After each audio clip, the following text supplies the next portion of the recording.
55। सबसे पहले मलिक मोहम्मद आसिफ की रिपोर्ट के मुताबिक थाना सिविल लाइन पुलिस की कार्रवाई। मोटरसाइकिल चोर गैंग्स के 5 अरकान पुलिस के शिकंजे में।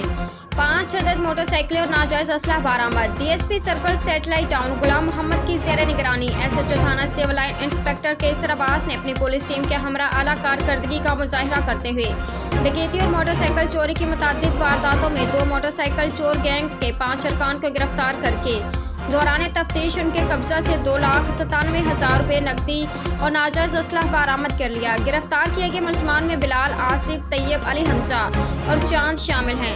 इब्तदाई तफ्तीश में गैंग्स के मुलजमान ने इंकशाफ किया है कि वो थाना सिविल लाइन और उसके मज़ाफ़ात में गली मोहल्लों में खड़ी मोटरसाइकिलें चोरी करते और सस्ते दामों फरोख्त कर देते। मुलजमान के खिलाफ कानूनी कार्रवाई जारी है।